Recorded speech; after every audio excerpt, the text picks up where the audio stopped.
The legend goes that when he was first recruited by the New England Patriots, Tom Brady told the team's owner, Robert Kraft, that picking him was the best choice he ever made. Apparently, there are two versions of the story: the Tom Brady's version and the Robert Kraft's version. We found the two versions as narrated by the protagonists, and we put them side by side. In doing so, we also learned how Tom Brady has been able to work under pressure through his career and become what many consider the greatest professional football player ever. I had said that to the boss of my team, and he tells the story a little different because I said, "You'll never regret picking me." Now, I think he doesn't quite remember the same way, but that's how I remember it. We had just given our first pick a $100 million contract, Drew Bledsoe, and I was trying to privately finance the stadium so to get our fans excited. And Brady was in the draft, and people kept passing him by, and he was the 6th round pick, and we took him. And in the first week he was with us, he came down, and by the way, this is the guy, I don't know how many people are European here, but he's married to Giselle. She's great, but he's terrific. But he came down the stairs, and he was the 4th person on our depth chart. He said, "Mr. Kraft, I want you to know my name's Tom." I said, "I know who you are. You're a 6th round draft pick from Michigan." And he looked me in the eye and he said, "I'm the best decision this organization has ever made." Wow. And he was right.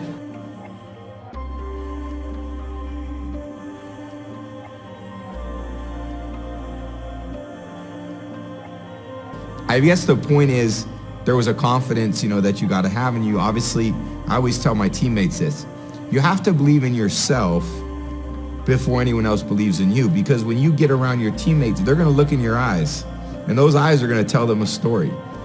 And if you look like you have confidence and belief in yourself, they're going to believe in you, and they're going to believe in themselves. So that's the point. Is I think for me, I at a young age, I thought, okay, I know I can do this. I had a lot of training, and I was prepared, and I knew when I got my opportunity, I was going to take advantage. So I was very fortunate to get the opportunity, shortly thereafter. Some days you're really up. You walk into the stadium 3 hours before the game, like the Super Bowl. There's more energy. You're more amped up, right? So what do I got to do? I got to bring myself down to a good place, so I can really be where I need to be mentally. Some days I walk in, I'm tired. Man, it's a 1 o'clock game, and you just maybe had a Monday night game, so didn't quite get and then how do you get yourself up? Oh, I put some music on. So a lot of it is those, there's those instinctual things too, that I never want to be so fixed and rigid that, well, I have to do this. Maybe I need something different on that particular day, because life is not robotic. I think when the timing is on your side and the rhythm's right, you got to stay there, and you got to find ways to maintain that. And that's hard to do because there's a lot of external forces coming at you, because usually you have an opponent who's trying to do the same thing. When you're out of rhythm and your timing's off, a lot of people still just charge at the same tempo. And I always think that's a good opportunity to actually slow things down. And hey, where are we at? How do we reevaluate this? You get into a game and the first half of the game doesn't go the way you want. Well, you got to change the rhythm, change it. And then once you get it, then you keep it.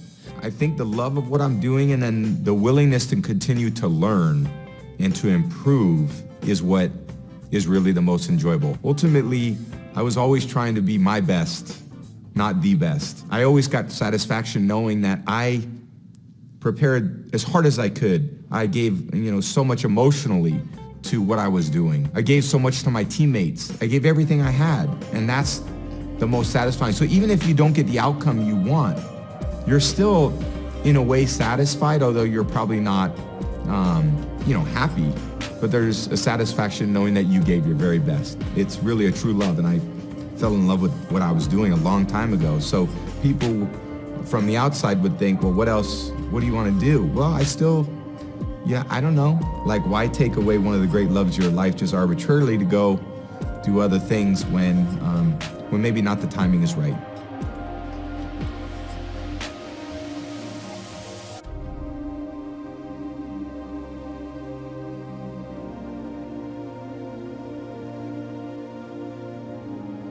was after we won our third championship, and we were there with a group of businessmen opening up Russia to certain things, and my friend Sandy Weil, who was chair of Citigroup, said, "Show the president your ring." It was this with 3, and he put it on, and he liked it. And he walked off with it. Well, he went out with the media and talked with it on and was like that. And then we finished. I went like that. He took it off. He put it in his pocket. 3 KGB guys went around him, and he took off. So.